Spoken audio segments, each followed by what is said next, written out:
Hello everyone guys, my name is Prashant and you are watching new Indian era. So finally आज आप लोगों के लिए एक यूनिक सा धमाकेदार लेक्चर्स लेकर के आया हूं और इस लेक्चर के अंदर आप लोगों के अंदर जो केमिस्ट्री का डर है वो खत्म हो जाएगा, क्योंकि आज आपको जो गाइड करेंगे वो एकदम धमाकेदार, एक्सपीरियंस्ड केमिस्ट्री के विजार्ड और इतना अच्छे से आपको हर एक क्वेश्चन के आंसर देंगे। आपके तरफ से क्वेश्चनिंग मैं करूंगा और केमिस्ट्री से रिलेटेड हर एक जो भी इनसिक्योरिटीज हैं, जो भी डाउट्स हैं आपके, जो आपके मन में वो डर रहता है कि यार कैसे करना चाहिए, क्या करना चाहिए, वो हर एक क्वेश्चंस उनसे पूछे जाएंगे और आपको बेस्ट वे में सॉल्यूशन देंगे। तो गाइज इस वीडियो को कंप्लीट देखना, जिससे कि आप लोगों को सॉल्यूशन मिलेगा। मैं तो कहूंगा एक छोटी सी नोट और पेन जरूर अपने बाजू में रखना कि कैसे केमिस्ट्री की शुरुआत करनी चाहिए, कैसे उसको पढ़ना चाहिए, कौन सी मिस्टेक्स को आप कर देते हो जिससे कि बाद में आपके मार्क्स कम हो जाते हैं, क्योंकि आप जिस तरह से फिजिक्स पढ़ रहे हो उस तरीके से केमिस्ट्री नहीं पढ़ना है। आप भी जानते हो 4 पार्ट्स हैं, ऑर्गेनिक, इनऑर्गेनिक, फिजिकल, सब अलग अलग है, उनको सबको अलग वे में पढ़ना है, कॉन्सेप्ट भी सीखना है, कहीं समझना है और कहीं लर्निंग भी करनी है, बहुत सारी चीजें हैं। तो कैसे आखिर केमिस्ट्री की पढ़ाई करें? तो बुलाते हैं आपके धमाकेदार मास्टर ब्लास्टर केमिस्ट्री के टीचर मुस्तफा सर को। Welcome sir. Thank you sir ji, thank you very much for this opportunity. I myself Mustafa sir फिर से एक बार आप सभी के शहीद चैनल न्यू इंडियन एरा पे प्रशांत सर के साथ। आज का टॉपिक सर ने जैसे ही मुझे बताया, मैंने बोला सर क्या बात है, एकदम धमाल सा टॉपिक लिया सर ने, क्योंकि बच्चों को जो डर है, जो फोबिया है, जो फियर है कि केमिस्ट्री हमारे लिए बनी नहीं है सर, अरे आपकी केमिस्ट्री के साथ बिल्कुल सुधर जाएगी। तो आज का सेशन लास्ट तक देखेंगे, बहुत इंजॉय करेंगे। जितने भी आपके दिल में क्वेश्चंस होंगे उन सबके क्वेश्चंस प्रशांत सर आपकी तरफ से मुझसे पूछेंगे, और हो सकता है आपको कुछ और क्वेश्चंस दिमाग में आ जाए तो बिल्कुल जरूर कमेंट करके बता दीजिएगा। उसके जो भी आंसर सोल्यूशन होंगे वो आपको हम कमेंट बॉक्स में रिप्लाई करके दे देंगे। तो let us start sir. Sir सबसे पहला क्वेश्चन तो यही होगा, जब मैंने एक दिन वीडियो डाली और उसके अंदर कमेंट्स थे तो बच्चे कह रहे थे ना कि आखिरकार केमिस्ट्री की शुरुआत कैसे की जाए। लाइक वो होता है ना सर कि कहाँ से शुरू करूँ, सॉलिड स्टेट पढ़ूँ या हेलोजन डेरिवेटिव करूँ या फिर इनऑर्गेनिक में जाऊँ, या पढ़ूँ भी तो कैसे पढ़ूँ। लाइक वो इंट्रोडक्शन जब पढ़ते हैं उनको वही नहीं समझ में आता है, फिर वो चीज़ें प्रॉब्लम में आ जाते हैं और फिर उन्हें लगता है कि मैं हार सा गया हूँ, अब मैं करूँ तो करूँ क्या। और केमिस्ट्री उनकी एक हार्ड सब्जेक्ट बनते जाती है एट द एंड, और फिर वो बाद में निराश हो जाते हैं। तो आखिर वो क्या करें ऐसा कि वो मोटिवेटेड भी रहें और केमिस्ट्री की पढ़ाई भी उनके बहुत अच्छे से शुरू हो। Good question sir. सर सबसे पहले तो बात आती है अप्रोच की, कि हमारा जो सब्जेक्ट है ना, ये सब्जेक्ट रट्टा मारने वाला सब्जेक्ट नहीं है। मतलब 10वीं तक हमने एक पैटर्न बना लिया था, एक आदत बना ली थी कि बुक खोल लिए, टीचर ने बोला 4 आंसर याद करना है, 4 आंसर याद करके हम चले गए। अब 4 आंसर नहीं, 16 चैप्टर है, हर चैप्टर करीब करीब 60 70 80 पेज का चैप्टर है। इतना रट्टा तो हम मारेंगे नहीं, और रट्टा मार के इंसान भले ही मार्क्स ले आए, स्किल कहाँ है, नॉलेज कहाँ है, तो उसको पढ़ने का एक तरीका होता है। तरीका कुछ ऐसा है सर कि ऑर्गेनिक केमिस्ट्री एक अलग केमिस्ट्री है, फिजिकल केमिस्ट्री एक अलग केमिस्ट्री है, एनालिटिकल एक अलग केमिस्ट्री है, हर किसी का अपना एक जोन होता है। अब आपने 11th पढ़ा चाहे नहीं पढ़ा, थोड़ी रह गई, मिस्टेक हो गई, डिस्ट्रैक्शन आ गए, सारी चीजों को भूल कर अब हम 12th में आते हैं। 12th में हमारे पास 16 चैप्टर है। 16 चैप्टर के बाद अगर हम उसको यूनिट में बाइफरकेट करें तो पहले 6 chapter solid state, solution, thermodynamic, ionic equilibrium, kinetics, electrochemistry, ये फिजिकल केमिस्ट्री होता है। Physical chemistry is more about theory sir. तो बच्चा उसको थियरी में डेरिवेशन करके, न्यूमेरिकल करके, फॉर्मूलेस करके, फॉर्मूले की एक शीट बना के, यूनिट वाइज अच्छे से फॉर्मूले पढ़ के, इक्वेशन को सॉल्व करके ऐसे पढ़ाई कर सकता है। उसके बाद के 3 चैप्टर जो आते हैं वो आता है हमारा इनऑर्गेनिक केमिस्ट्री। इनऑर्गेनिक केमिस्ट्री बच्चों को थोड़ा सा ऐसा लगता है सर इसमें थियरी बहुत है, तो उसके अलावा अगर आप चाहो तो आप ऑर्गेनिक को पकड़ लो। ऑर्गेनिक में आपके 4 चैप्टर, जहां पे आपको halogen derivative, alcohol, phenol, ether, aldehyde, ketone, carboxylic acid और आपको अमाइंस मिलता है। बड़ा यूनिट फिजिकल और ऑर्गेनिक का बनता है सर। तो अगर बच्चा ये 2 यूनिट को शुरुआत से करना शुरू करे अपने अप्रोच के साथ, मतलब रिएक्शंस तो प्रैक्टिस करने ही करने। रिएक्शन आप सोचो कि मैं बैठ जाओ, हिस्ट्री, ज्योग्राफी, बायो नहीं है जो खाली याद करते जाओ, याद करते जाओ, याद करते जाओ। बच्चा, मैंने तो ऐसे भी देखे बच्चे बैलेंसिंग भी याद कर लेते हैं, 2 + 3H2 गिव्स ऐसा। तो वो अप्रोच से बेटा पढ़ोगे तो एग्जाम में टीचर ने मिथाइल की जगह इथाइल दे दिया तो तुम मिथाइल पे ही रह जाओगे, तो मार्क्स कहाँ से बढ़ने वाला है। तो चीजें समझ लीजिए, चीजों को समझना बहुत जरूरी है। Don't run behind the things, और अपने आप को सबसे पहले तो मोटिवेट रखना जरूरी है सर। ये सोच लेंगे कि ये हमसे होने ही नहीं वाला है, ठीक है, टाइम छूट गया, वक्त रह गया, थोड़ा 2-2 घंटा एक्स्ट्रा दे दो, 11 के बेसिक्स जो है वो स्ट्रॉन्ग करते चले जाओ। कुछ वीडियोस हमारे भी ऑलरेडी चैनल पे, उसको रिफर करो, ऑर्गेनिक में नॉमेनक्लेचर पे वर्क करो, everything will be easy. But वक्त निकलने मत देना। 6-8 महीने बाद निकलने के बाद आप सोचोगे सर अब क्या करूँ, तो तब तो अब काहे लास्ट रोना जब में चिड़िया चुग गई खेत। लास्ट में तो फिर वही इंपॉर्टेंट क्वेश्चन बचेगा। बस वही बचा। सर एक छोटा सा क्वेश्चन है, जैसे कि आपने सर बताया ना कि जो रिएक्शंस हैं, और रिएक्शंस से पहले आप नॉमेनक्लेचर करिए, ये सारी चीज़ें हैं, और रिएक्शंस में बहुत सारे बच्चे रट्टा मार लेते हैं, बैलेंसिंग तक रट्टा रट्टा मार लेते हैं। ऑब्वियस सी बात है, बहुत सारे बच्चे ऐसे होते हैं, कुछ ही होते हैं जो समझ पाते हैं। तो सर एग्जैक्टली ऐसा कुछ बताऊं कि वो जो रट्टा मारते हैं, वो जो एवरेज बच्चे हैं, वो आखिर रिएक्शन की शुरुआत कैसे करें? क्योंकि सर आप भी आप तो सर इसके बारे में हर एक चीज़ें आपको पता है कि रिएक्शंस बहुत सारे हैं और बहुत कंफ्यूजिंग, ट्रिकी, और वो अलग अलग वे में, और हर एक चैप्टर के रिएक्शंस। सो कभी अल्कोहल, कभी एल्डिहाइड बनाना है, कभी अल्कोहल बनाना है, वो बहुत कंफ्यूज जाते हैं। सो एक कोई उनके लिए सॉल्यूशन की रिएक्शंस उनके कैसे बेस्ट हो? सर सबसे पहले तो बच्चों को जो सबसे बड़ा प्रॉब्लम जाता है ना, वो होता है अंडरस्टैंडिंग। और ये रीजन इसका कि बच्चों को ना नॉमेनक्लेचर नहीं आ रहा। अब एकदम सिंपल सा एक क्वेश्चन मैं आपको बोलूं कि बच्चे ने एक रिएक्शन देखा हुआ है अपने बुक में जहां पर मिथाइल अल्कोहल या इथाइल अल्कोहल प्रिपेयर किया गया, या फिर कोई और चीज प्रिपेयर की गई है, वो बच्चे को आता है। लेकिन जहां एग्जाम में टीचर ने पूछ लिया how will you prepare isopropyl alcohol using alkyne, अब बच्चे को यही नहीं पता कि आइसोप्रोपाइल अल्कोहल है क्या चीज, क्योंकि हमने नॉमेनक्लेचर पे ही काम नहीं किया।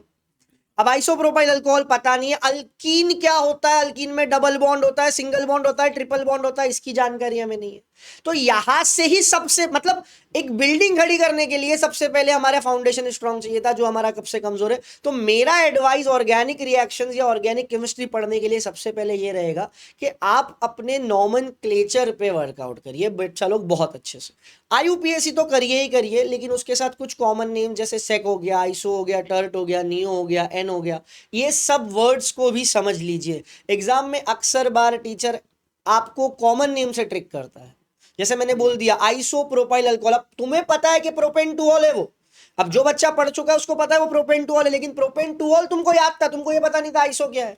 तो अब आइसो ही नहीं पता तो करेंगे क्या, जबकि रिएक्शन तुमको आता है, तुमने रिएक्शन पढ़ लिया है, तुमको हर चीज आ रही है, लेकिन टीचर ने तुमको ट्रिक दे दिया। अच्छा, टीचर ने बोल दिया टर्ट ब्यूटाइल क्लोराइड बना दीजिए। अब टर्ट ब्यूटाइल क्लोराइड का स्ट्रक्चर अगर हमको नहीं आएगा तो चीजें डिफिकल्ट अपने आप बन जाएंगी, स्ट्रक्चर ही नहीं बना पाएंगे। हाँ। कुछ बार कुछ चीजों में सर बच्चे को अक्सर डाउट ये रहता है सर एरोस पे जो टेम्परेचर्स लिखे हैं ना वो, तो फ्लो चार्ट के जरिए से याद करिए, और उसको तो याद करना पड़ेगा क्योंकि टेम्परेचर, कोई कोई रिएक्शन टेम्परेचर बेस्ड है, कुछ कुछ रिएक्शन कॉन्सेंट्रेशन बेस्ड है, तो वहां पर वो चीजें छोटी छोटी, लेकिन पहले बड़े एस्पेक्ट को देखेंगे। बड़े एस्पेक्ट को देखेंगे तो नॉमेनक्लेचर पे ज्यादा ध्यान दीजिए, फिर रिएक्शन अपनी ओर बढ़ता चला जाएगा, चीजें अपनी आसान हो जाएंगी। सो आई होप सो ये चीज़ आपको समझी होगी कि आपको कुछ चीज़ें ऑर्गेनिक में लर्निंग भी करनी पड़ेंगी और कुछ चीज़ें आपको समझनी भी पड़ेगी। और सबसे इंपॉर्टेंट तो भाई फाउंडेशन, यानी कि आपको नॉमेनक्लेचर तो आना चाहिए। आपके सामने बता दिया कि ये चिड़िया है, आप पहचान ही नहीं पा रहे हो, तो मतलब ही नहीं बनेगा। ठीक है सर, बहुत बहुत थैंक यू। सर एक इंपॉर्टेंट क्वेश्चन पूछूंगा सर, जैसे कि बच्चे, अभी कुछ बच्चे होते हैं जिनको 90% लाना है या 95% लेके आना है, मतलब उनकी चाहत होती है कि हम एटलीस्ट 80 ऊपर 90 ऊपर तो जाएं ही जाएं, और उसके लिए एक सबसे इंपॉर्टेंट इनऑर्गेनिक केमिस्ट्री होती है, और जिसको मतलब वो ऐसा रहता है ना कि उनको बच्चे एकदम पीछे करते जाते हैं, मतलब एक पीछे की लाइन में सबसे पीछे वाला बंदा उसको पकड़ के रखे हैं, लाइक उसके ऊपर फोकस ही नहीं होता बच्चों का, जबकि सबसे ज़्यादा मार्क्स उसी में होते हैं। बट वो वास्ट भी उतना है कि छोटे छोटे वन लाइनर कॉन्सेप्ट लाइक हो जाता है और बच्चे पढ़ नहीं पाते उसको। सो या पढ़ने की कोशिश भी करते हैं तो भूल जाता है, या एग्जाम में मतलब उसको इग्नोर कर देते हैं। सो और क्या उसके बिना 95 स्कोर किया जा सकता है, या फिर उसको करना जरूरी है तो कैसे करना चाहिए, उसको भी कैसे 3-4 चैप्टर जो होते हैं डील कैसे करना चाहिए? सर इसके लिए मैं 2 आंसर दूंगा। सबसे पहले तो क्या इसको छोड़कर 90-95 मार्क्स लाया जा सकता है? Answer is can be. हम पूरी तरह श्योर नहीं हो सकते कि लाया जा सकता है कि नहीं लाया जा सकता, लेकिन अगर मैं आपको मार्क्स वेटेज बताऊं सर, तो फिजिकल केमिस्ट्री के 6 चैप्टर हमको करीब करीब 35 मार्क देते हैं, ऑर्गेनिक के 4 चैप्टर हमको करीब करीब 28 मार्क देते हैं, ये दोनों को मिला दिया जाए तो 63 मार्क हो गया। अगर आपके ये 10 चैप्टर बहुत स्ट्रांग है तो 70 पे में से 63 मार्क्स आपका यहां बन गया। अब बचा लास्ट का 3 चैप्टर जो अप्लाइड केमिस्ट्री से आया, जो बायोमोलिक्यूल, पॉलीमर और हमारा ग्रीन केमिस्ट्री बचता है। इसमें से अगर आपने 8, 9, 10 मार्क निकाल लिए तो आपके 70 पूरे हो गए। तो पढ़ने वाला अगर क्वालिटी अप्रोच से पढ़ रहा है, देखो जो बच्चा पढ़ने वाला होता है जिसकी चाहत 90-95 होती है, वो कोई चाहेगा ही नहीं कि मैं चैप्टर छोड़ के चला जाऊं। तो लेकिन फिर भी जैसे सर ने बताया, इनऑर्गेनिक केमिस्ट्री बच्चों के लिए एक ऐसी चीज हो जाती है सर, इसमें इंटरेस्ट डेवलप, देखो वो चीजें फैक्चुअल है। अब ऑर्गेनिक केमिस्ट्री के रिएक्शन के पीछे मैकेनिज्म है, हमारे रिएक्शन में बताते हैं यहाँ से OH निकला, यहाँ से H निकला, वाटर बाहर चला गया। अब ये इनऑर्गेनिक के जो रिएक्शन है उसमें आपको बोलेंगे डाइक्रोमेट बनाओ, तो बच्चा तो डाइक्रोमेट का नाम सुन के ही बंद ही कर देता है। तो यहाँ पर आप एक काम कर सकते हैं, आप कोऑर्डिनेशन कंपाउंड से शुरू करिए आपके चैप्टर्स को। कोऑर्डिनेशन कंपाउंड में आपका इंटरेस्ट बना रहेगा, नॉमेनक्लेचर है, आइसोमेरिज्म है, डेफिनेशन, लिगेंड्स, मोनोडेंडेट, बाइडेंडेट, ये सारी चीजें आपको बड़ा उत्साह जगाएगी आपके अंदर। उसके बाद में आप ट्रांजिशन इन ट्रांजिशन पे चले जाइए, और वो चैप्टर से जैसे इजी क्वेश्चन है, हर बार पूछे जाने वाले क्वेश्चन है, ऑक्सीडेशन स्टेट हो गया, इलेक्ट्रॉनिक कॉन्फ़िगरेशन हो गया, कॉपर क्रोमियम का half filled completely filled oxidation state वाले क्वेश्चंस हो गए, कलर वाले क्वेश्चंस हो गए। मतलब साल भर में हम आपको बहुत सारी चीजें गाइड करेंगे। तो पूरी तरह से छोड़ देना उपाय नहीं है। अगर पता है कि चलो नहीं हो रहा है, तो उसमें से हर साल क्या आया हुआ है, टीचर्स की एक चॉइस होती है। हम जैसे टीचर जो हर साल पढ़ा रहे हैं, हम कुछ चीजें बताएंगे, आपके कॉलेज में कोई बताएगा आपको, तो वो क्वेश्चंस जमा कर लेना और वो कर लेना। तो एटलीस्ट वहां से अगर कोई आपको पूछ ले ऑक्सीडेशन स्टेट क्या है, तो वो 1 मार्क तो नहीं जाए आपका।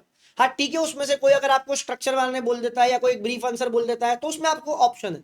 और पेपर हमारा कुछ इस तरह डिजाइन हुआ है ना बेटा, तो पहले सेक्शन A को छोड़कर बाकी सब जगह ऑप्शन मिलते हैं अपने। 12 में से 8 करने हैं, 12 में से 8 करने हैं, 5 में से 3 करने हैं। 2 मार्क के क्वेश्चन 8 करने होते हैं, 3 मार्क के 8 करने होते हैं, और 4 मार्क का जो लास्ट क्वेश्चन है वो 3 करना हो।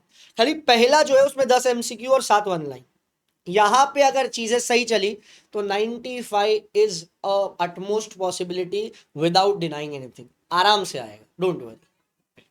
सो एक राइट प्लानिंग इंपॉर्टेंट है। मतलब सर ने जैसे कि कहा कि आप ला भी सकते हो, लेकिन जिस पैटर्न से सर ने बताया अगर आप उस पैटर्न से पढ़ते हो तो, समझ रहे हो। और उसमें भी अगर जो जिसको 95 लाना है वो एक भी चैप्टर छोड़ता नहीं है, ये एक लाइन सबसे इंपॉर्टेंट है। ठीक है सर। सर एक छोटा सा और क्वेश्चन मन में आ रहा है। लाइक बहुत सारे बच्चे केमिस्ट्री पढ़ते हैं, बहुत सारी चीज़ें, लाइक एक जो बैक बेंचर वाला लड़का है, मतलब वो एक चुलबुला सा होता है और वो मतलब पूरे साल भर पढ़ता नहीं, लेकिन साइंस ले लेता है गलती से, बट ने साइंस उसका ले रही होती है पूरे साल भर। तो अब सर वो बच्चा अगर केमिस्ट्री की शुरुआत करे, लाइक अगर वो पहले सॉलिड स्टेट ही पढ़ेगा, तो अगर वो शुरू कर रहा है तो वो कौन सी चीज़ों को उसको ध्यान रखना चाहिए कि मैं क्या करूं, क्योंकि वो बैक बेंचर लड़का है सर। अब उस हिसाब से उसके लिए क्या आंसर होगा, लाइक वो क्या करे, वो कैसे शुरू करे, मतलब और अगर वो एक होप देख रहा है कि मेरे 60 70 80 पहुंच जाएं, ऐसा सर। हाँ, ये तो सर बिल्कुल मैं ही था, मेरे जमाने का बैक बेंचर जो साइंस ने कोशिश की हमारे लिए, लेकिन हम ऐसे स्ट्रांग निकल गए कि हमने साइंस के लिए। तो आप भी वैसे ही बनो बैक बेंचर्स जैसा कंसेप्ट। आप सबसे पहले तो अपने आप को ये नहीं सोचना बच्चा लोग कि आपसे नहीं होगा, क्योंकि आप भी वही हो जो दूसरे है, जो 90 ला रहे हैं, आप भी वही हो, किसी दिन आप भी आ जाओगे। तो द वेरी फर्स्ट थिंग, हाँ बैक बेंचर होना कोई प्रॉब्लम नहीं है, लेकिन बैक बेंचर पे बैठ के टॉप मारना ये बड़ी फकर की बात है। तो अभी आपको वो करना है। तो सबसे पहले सर ने बोला, सर अगर समझो फॉर एग्जाम्पल कि हमारा बेसिक्स नहीं उतना स्ट्रांग हो पाया है, हमने 11वीं थोड़ी मस्ती में निकाल दी, थोड़ा घूम फिर लिया, इंस्टाग्राम ज़्यादा रील देख ली और टाइम हमारा चला गया, कोई बात नहीं। तो बेटा सबसे पहली चीज़ है ना, अगर आपको ऐसा लग रहा है, या तो फिर आप ये मेरा वीडियो अगर 4-6 महीने बाद देख रहे हो और आपको पता है कि अब आपके हाथ से टाइम जा चुका है और आपको पता है कि अब मैं कुछ ज़्यादा नहीं कर सकता, तो बेटा जो हमारा लास्ट का यूनिट है ना 3 चैप्टर का, जिसमें आपको पॉलीमर आता है, बायोमोलिक्यूल आता है, ग्रीन केमिस्ट्री आता है, ये थियरी है। पॉलीमर में ज़्यादा रिएक्शंस है नहीं, कुछ रिएक्शंस है, ईजी है। ये तीनों चैप्टर मिला के करीब 12 मार्क मिल जाता है आपको, तो आप वो कर लेना अच्छे से। अब आप फिजिकल केमिस्ट्री पे आ जाना। फिजिकल केमिस्ट्री में इलेक्ट्रोकेमिस्ट्री और थर्मोडायनामिक्स छोड़ दिया जाए तो ये बड़े चैप्टर्स हैं।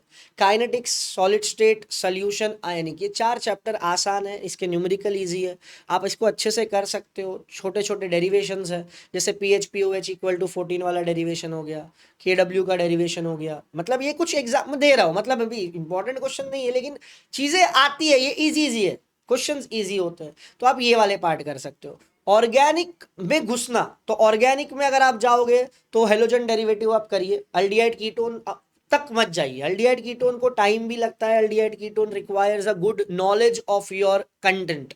मतलब आपने अगर ऑर्गेनिक पढ़ाने का एक फ्लो है बच्चा लोग, हेलोजन आपको आएगा तो आपको अल्कोहल आएगा, अल्कोहल आएगा तो अल्डिहाइड आएगा, और अमाइंस एक अलग सा चैप्टर है, अमाइंस को हम साथ में नहीं जोड़ेंगे, तो आप अमाइंस कर सकते हो। तो ये एक फ्लो बनाइए। जो चीज़ें मतलब आप बहुत सारे बच्चे गलत अप्रोच में चले जाते हैं, इसका मार्क्स वेटेज ज्यादा है, 8 मार्क है, पहले ये पढ़ लेता हूँ। बेटा वो 8 मार्क तेरा 8 दिन खा जाएगा, और अगर वो 8 दिन खाने के बाद तुझे अगर कुछ नहीं आया तो 8 में से एक भी मार्क नहीं आया, और बाकी जो करने वाले थे वो भी छूट गए। तो थोड़ा अप्रोच बदलिए, अपने बड़ों से गाइडेंस ले लीजिए, टीचर से गाइडेंस ले लीजिए, मेंटर्स जो होंगे उससे पूछ लीजिए।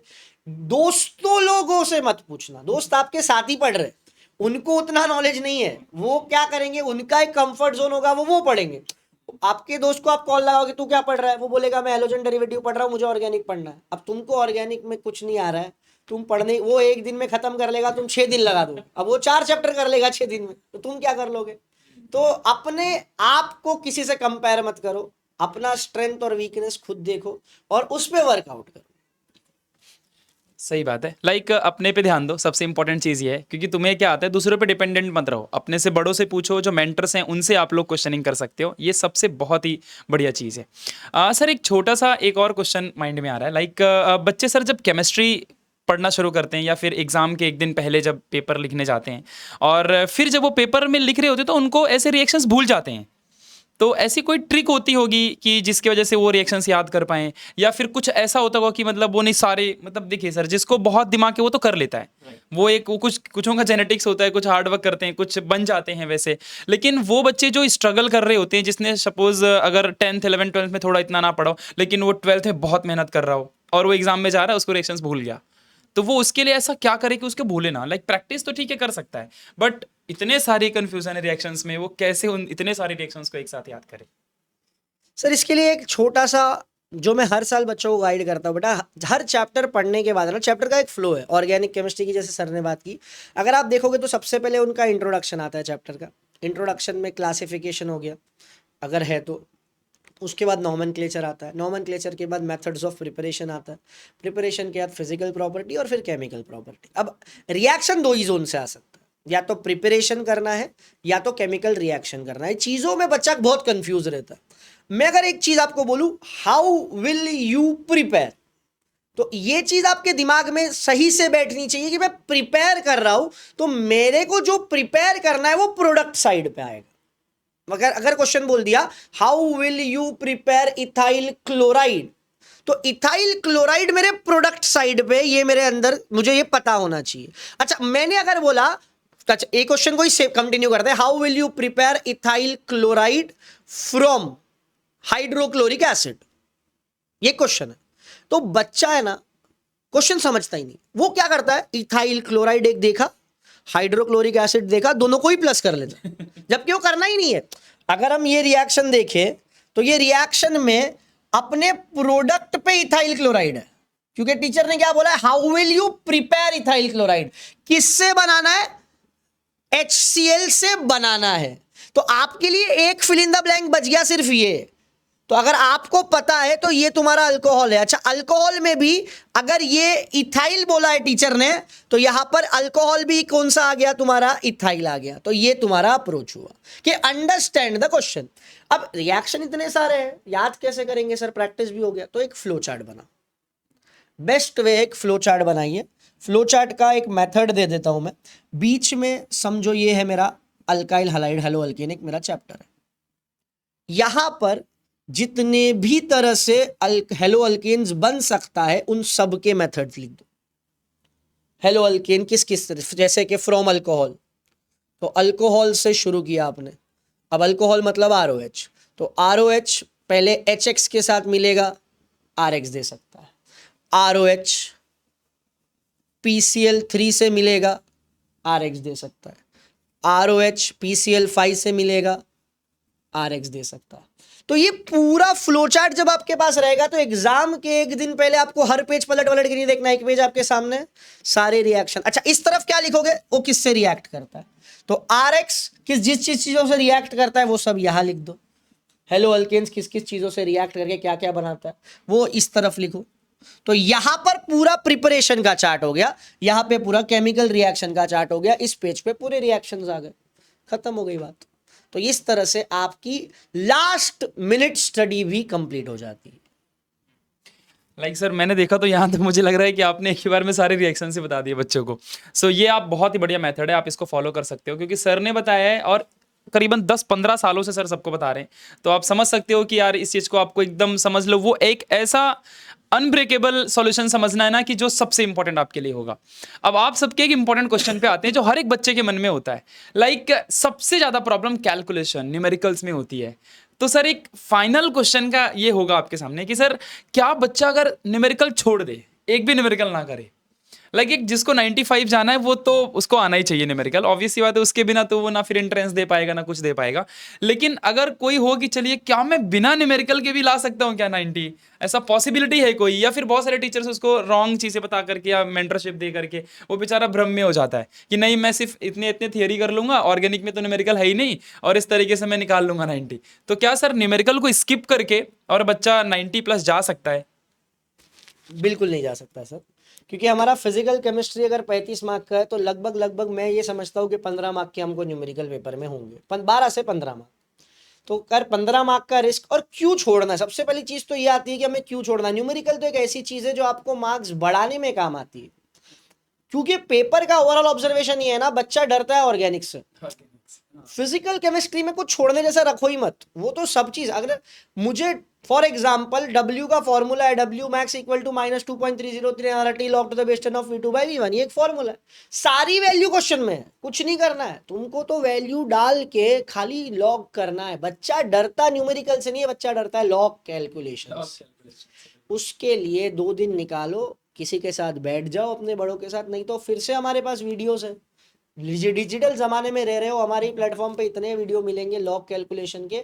नहीं रिसेंट चाहिए तो हम एक वीडियो और पुटअप कर देंगे जिसमें आप लॉग सीख लेना, लेकिन न्यूमेरिकल वाला पार्ट छोड़कर जाने में कोई समझदारी नहीं। 3 मार्क के क्वेश्चन आराम से सॉल्व होते हैं, इट्स वेरी इजी। अब जिसमें भी अगर आप थर्मो में जाओगे, थर्मो के questions without log, enthalpy of chemistry, thermo chemistry के क्वेश्चंस, हेस लॉ के क्वेश्चंस, बॉन्ड एंथैल्पी के क्वेश्चंस, कोई लॉग नहीं लगता इसमें, बिना लॉग के सॉल्व करो मार्क्स आएगा। तो लॉग बिना भी क्वेश्चन सॉल्व हो जाते हैं। सिर्फ इसके लिए भी एक ऑप्शन दूंगा, हर चैप्टर पढ़ने के बाद उसके लिए एक फुल स्केप लेना है और उस फुल स्केप के ऊपर सारे उस चैप्टर के फॉर्मूलाज लिखने हैं, फॉर्मूला के साथ उसके नोटेशन लिखने हैं। अब के किसी चैप्टर में रेट कांस्टेंट है, किसी चैप्टर में कंडक्टिविटी है, किसी चैप्टर में हेनरीज लॉ कांस्टेंट है। तो के क्या है बच्चे को समझता ही नहीं है, बच्चा फॉर्मूला ही याद कर रहा है। उसके बाद में टी, कब टेम्परेचर बन जाएगा, कब टाइम बन जाएगा पता नहीं। तो हर चैप्टर में उसकी क्या वैल्यू है, सिग्निफिकेंस है, वो लिखिए। कॉन्स्टेंट्स याद कर लीजिए, R universal gas constant, R equal to 8.314 joule per kelvin inverse mole inverse, ये वैल्यू है। कब? जब जूल में। R equal to 0.0821 litre atmosphere, कब? जब लीटर और एटमॉस्फेयर W वाला फॉर्मूले में लगाएंगे तब। तो ये वाली चीजें याद कर लीजिए, तो कांस्टेंट है। तो हार्ड कुछ नहीं होता बेटा। अभी ऐसे आपको लग रहा होगा सर जो जो चीज बोल रहे हैं सब चीज आप पढ़ोगे, डरो मत, पढ़ोगे ना तो आप एंड ऑफ द ईयर जब ये वीडियो देखोगे तो आपको बहुत मोटिवेट करेगा ये वीडियो कि हाँ सर ये सारी चीजें हम करेंगे तो हमको मार्क्स जरूर आएगा, और बिल्कुल आएगा। तो न्यूमेरिकल, जो टीचर आपको न्यूमेरिकल छोड़ने बोल रहा है, मैं इसके खिलाफ होता हूँ। हर किसी का पर्सनल ओपिनियन होता है, तो मैं किसी को ऐसा नहीं बोलूंगा वो गलत बोल रहा है, बट मेरे ओपिनियन में न्यूमेरिकल छोड़कर जाना इज नॉट एन ऑप्शन। किसी एक चैप्टर के छोड़, जब इलेक्ट्रोकेमिस्ट्री के न्यूमेरिकल बच्चों को थोड़ा डिफिकल्ट जाते क्योंकि वो totally technical based, it is more about the knowledge. बाकी तो फॉर्मूला लगा के डायरेक्ट आंसर आ जाता है। तो कभी कभार कोई चीज छोड़ दी तो ठीक है, लेकिन 6 के 6 चैप्टर छोड़ के जाओगे, 12-15 मार्क का रिस्क क्यों लेना है भाई? बिल्कुल। तो सर ने जैसे मेरे क्वेश्चन के बाद डायरेक्ट आंसर नो, मतलब आप 90% नहीं ला सकते विदाउट न्यूमेरिकल, और न्यूमेरिकल छोड़ना भी क्यों चाहिए, सही सर ने कहा। और के बहुत सारे अवतार हैं यार, ये भी आप ध्यान रखना। तो ऐसे बहुत सारी चीज़ें होंगी जो आपको हमेशा कंफ्यूज करती होंगी न्यूमेरिकल्स में। तो सभी चैप्टर्स के अकॉर्डिंग आप उसको समझ के रखिए कि कौन सा टाइप का क्वेश्चन है, और उस हिसाब से आप उसकी आंसरिंग और सॉल्यूशन कर सकते हैं। सर एक सबसे फाइनल एंड लास्ट क्वेश्चन ये है कि किस तरीके से बच्चों को लास्ट मिनट में क्या बताएंगे कि केमिस्ट्री पढ़ते वक्त कौन सी मिस्टेक्स नहीं करनी चाहिए उनको, एक फाइनल लाइक कंक्लूजन क्या होगा उनके लिए कि अगर इस तरीके से पूरे साल भर बच्चा केमिस्ट्री में ध्यान देगा तो वो बहुत अच्छे लेवल में होगा। लाइक दिसंबर में उसको ऐसे भागना नहीं पड़ेगा यहाँ वहाँ कि मैं अब क्या करूँ, अब क्या करूँ, अब क्या करूँ। ये नहीं कि लास्ट मिनट में आया भैया इंपॉर्टेंट क्वेश्चन दे दो सर, कुछ बता दो मैं पास हो जाऊँ, वो वाली सिचुएशन में वो कभी नहीं आएगा। उसके लिए बस एक लास्ट कंक्लूजन क्या होगा बच्चों के लिए सर? सबसे बड़ा इंपॉर्टेंट मेरे हिसाब से जो होता है वो है टाइम मैनेजमेंट भाई। टीचर जो जो पढ़ा रहे हैं आपको, रिस्पेक्टिव आप जहाँ से भी पढ़ रहे हो, कहीं से भी पढ़ रहे हो, ऑफलाइन ऑनलाइन, टीचर सिर्फ समझा रहा है, पढ़ने का काम आपका है। तो अगर मैंने आज एक डेरिवेशन न्यूमेरिकल करवा दिया, तो अगर आप उसको तुरंत अगले दिन या एक दिन बाद नहीं चेक करोगे ना, और आप सोचोगे अब मैं जब एग्जाम लिखना है तभी पढ़ूंगा, तो एग्जाम आने तक 4 चैप्टर हो गए। अब जब 4 चैप्टर हो गए तो तुम्हारा एक रात में एक दिन का कैपेसिटी तो है नहीं 4 चैप्टर का, और तुम बहुत सारी चीजें भूल चुके हो। तो अब तुम क्या करोगे, उस 4 में से 1, 1.5 या 2 चैप्टर करोगे, 2 छूट गया, अगला एग्जाम आएगा 4 और बढ़ गए, आपने 2 और छोड़ दिए, मतलब 8 टीचर ने पढ़ा दिया, आपके हुए 4। अब जब एग्जाम नजदीक आता है तो 16 हमारे हो जाते हैं, आपके होते 8। अब भागम दौड़ी की बात सर, अब इंपॉर्टेंट दो। अच्छा वो 8 जो किए ना, उसमें भी ये तो इतना इंपॉर्टेंट नहीं लग रहा है, छोड़ देते हैं। अच्छा वो एग्जाम में आ गया तो बोलोगे क्या, साला जो पढ़ा वो आया ही नहीं। तो तुमने पढ़ा इतना सा था, तो तुम क्या सोच रहे हो जो तुम्हें पसंद है वही आएगा क्या? तो ऐसा नहीं है। दूसरी चीज आती है अपना प्रैक्टिस करना। एक बहुत बड़ा वहम जो बच्चों को दिमाग में है, सर खाली एक्सरसाइज करते हैं। एक्सरसाइज करिए, exercise is a good resource to analyse yourself, that can assure you that how much you know from the chapter। सिर्फ वही मत करिए। आप एक 7वीं 8वीं 9वीं के बच्चे नहीं हो जो एक्सरसाइज के पीछे के क्वेश्चन रट के चले जाओगे और एग्जाम में वही आ जाएगा। Numericals most probably solved examples और एक्सरसाइज से करिए, बाकी चैप्टर का कंटेंट पढ़िए। टेक्स्ट बुक से बड़ा कोई रिसोर्स नहीं होता। पब्लिकेशंस है, बुक्स है, सही है, वो एक रेफरेंस है, वहां से आप एज अ फ्लो पढ़ सकते हो। टेक्स्ट बुक रीडिंग, अगर आप कोई एंट्रेंस दे रहे हो तो भी, आप कोई नॉर्मल खाली स्टेट बोर्ड लिख रहे हो एग्जाम तो भी, टेक्स्ट बुक से ज़्यादा बेहतरीन चीज़ कोई नहीं है, क्योंकि गवर्नमेंट ने बोला है मैं जो भी दूंगा इसी में से दूंगा। ये तो बहुत नसीब वाले हो आप। हमारे टाइम पे तो अलग अलग ऑथर्स की बुक होती थी और अलग अलग ऑथर अपना कुछ भी तो लिखते थे, कुछ पता नहीं कहाँ से आएगा। अभी तो गवर्नमेंट ने सबसे शानदार चीज़ की, एक बुक है इसी में पढ़ना है, तुमको वो भी नहीं पढ़ना है तो अब क्या ही कर सकते, तो पढ़ लो। एवरीवन इज इक्वल, सब अपने हिसाब में मस्त है, सबको अच्छा मार्क्स आ सकता है, कोई बड़ी बात नहीं। फिजिकल केमिस्ट्री पढ़ रहे हो तो उसको derivations, numericals, problem solving, calculations, log, units पे ध्यान दो। जो चीज़ हाईलाइट करनी चाहिए पेपर में प्रेजेंटेशन, क्योंकि 80-85 तक जाने वाला बच्चा 90 की अब जाता है जब वो प्रेजेंटेबल करता है अपना पेपर। टीचर जब पेपर चेक करने बैठता है तो उसके पास एक साथ में 250-300 पेपर है, तो अगर आप उसको नहीं समझेगा तो वो ही नहीं देखेगा कि बच्चे ने क्या लिखा है। तो उसको अच्छा दिखाओ कि मैंने ये लिखा है, उसको अंडरलाइन करो, फाइनल आंसर आएगा तो उसको बॉक्स में डालो। ये सब छोटी छोटी चीज़ें, उसको अच्छे से करिए। अभी से करोगे तो आदत बन जाएगी, एग्जाम में भूल जाओगे। अभी से हर पेपर में लिखने के समय आदत बनाओगे तो लास्ट तक वो आदत रहेगी। ऑर्गेनिक केमिस्ट्री फ्लो चार्ट बना के पढ़िए, नॉमेनक्लेचर पे वर्क करिए, छोटी छोटी चीज़ें। लास्ट के 3 चैप्टर, ग्रीन केमिस्ट्री बच्चा सोचता है छोड़ दूंगा, आसान है, इन्वायरमेंट है, ईजी है, कुछ नहीं, पढ़ना पड़ेगा। एनवायरमेंटल के 13 प्रिंसिपल्स है, वही है। बाकी nano chemistry, nano science, nano particle क्या है तुम्हें भी नहीं पता अभी तक, तो तुमको पढ़ना पड़ेगा। तो रीड करेंगे तो सब हो जाएगा, पढ़ेंगे तो सब हो जाएगा। बाकी चीज़ों के लिए हम हैं, सर हैं, हम तो आपको साल भर मोटिवेट करेंगे, साल भर आपको बहुत सारी चीज़ें देंगे, कंटेंट देंगे। Use it wisely. खाली ह्यूमर करने वाला टीचर नहीं, कंटेंट भी चाहिए जरूरी लाइफ में, बराबर। सही बात है सर। सो ये बात ध्यान रखना, टीचर सिर्फ एक रास्ता दिखा सकता है, चलना तो आपको ही है। सर का बस एक यही कंक्लूजन है, इसको आपको हमेशा ध्यान रखना है। और जो सर ने आपको गाइड किया ना, बिलीव मी, पूरे, मैं तो कहूँगा कि ये सारे कंटेंट ना पूरे इंडिया लेवल में जाना चाहिए और हर एक बच्चे को इन सारे पॉइंट्स पर ध्यान देना चाहिए, जिससे कि मतलब एक बैक बेंचर, एक एवरेज बच्चा, एक 90% वाला बच्चा किस तरीके से बेस्ट कर सकता है। हर एक बच्चे की प्रॉब्लम थी ये, जिसको सर ने अच्छे से सॉल्व कर दिया। और मुझे नहीं लगता कि अब आपको कोई भी केमिस्ट्री में डाउट होना चाहिए, क्योंकि हर एक चीज़ें हमने समझा दी है। ठीक है। तो सर मैं कुछ एक चीज़ बताऊंगा कि अभी जस्ट हमने रिसेंटली फोकस बैच लॉन्च की है, तो सर क्या ऐसा होगा फोकस बैच में और किस तरीके से, लाइक कंटेंट तो हमने सर बहुत सारी चीज़ें बच्चों को ऑलरेडी बता दी है कि हम क्या क्या चीज़ें प्रोवाइड करेंगे, लाइक, और सबसे इंपॉर्टेंट चीज़ हम इस बार सर बुक्स जो दे रहे हैं बच्चों को, वो भी PCMB की सारी। तो ऐसा सर हमारा क्या उसमें इनपुट होगा, और पिछले साल से जो अगर हम मुकाबला करें तो इस साल हमारी फोकस बैच कितनी बढ़िया होगी और क्या हम उसमें अच्छा बेस्ट से बेस्ट ट्राई करेंगे। एक जस्ट फाइनल अगर एक क्वेश्चन है तो सर उसके लिए कुछ अगर कहना चाहिए। लास्ट ईयर तो हमारा बैच बहुत सक्सेसफुल रहा, हमारे बच्चों ने बहुत शानदार मार्क्स निकाला है ऑल ओवर महाराष्ट्र। हमको मैसेजेस भी आए हैं हमारे सोशल मीडिया चैनल पे, सर भी जानते हैं, सर को भी पता है। बहुत बच्चों ने 90-95 प्लस इंडिविजुअल सब्जेक्ट्स में एग्रीगेट ओवरऑल परसेंटेज में लाए हैं। अब लास्ट ईयर तो अब आगाज था, अब तो और आगे बढ़ेंगे। मतलब अब तो ऐसा है कि लास्ट ईयर जो चीज़ नहीं हुई वो भी करनी है। जो जो क्वेश्चन डीपीपी क्वेश्चन इंट्रोड्यूस हुआ है, हर बार आपको हर लेक्चर में आपको क्वेश्चंस मिलेंगे। टीचर ज्यादा से ज्यादा आपको गाइड कर पाएगा। टाइम मैनेजमेंट हमारे लिए, इस बार हमारे पास टाइम भी बहुत ज़्यादा है। राइट फ्रॉम बिगिनिंग हम स्टार्ट कर रहे हैं, स्क्रैच से आपको पढ़ाएंगे, बेसिक्स से आपको पढ़ाएंगे। मतलब ऐसा होगा ही नहीं कि कोई बच्चा बैक बेंचर समझेगा अपने आप को। भले बैक बेंचर रहो, हम भी बैक बेंचर ही थे, लेकिन टॉपर में आएंगे। तो पीछे बैठने वाला बच्चा, मतलब टीचर ये नहीं समझेगी कि आप पीछे बैठे हो मतलब आप पढ़ाई नहीं करते हो। जब रिजल्ट आएगा तो टीचर को भी शौक होना चाहिए कि यस, ये बच्चे से तो मैंने सोचा ही नहीं था। ये कैसे ला दिया बात, बिल्कुल सर। तो बहुत मज़ा आने वाली है, बहुत शानदार तरीके से हम आगे बढ़ेंगे, साथ में मिलकर चलेंगे। बाकी सर तो है आपके लिए, आते ही रहेंगे, हम भी आते ही रहेंगे। तो डेफिनेटली इस बार तो धमाका ही धमाका है।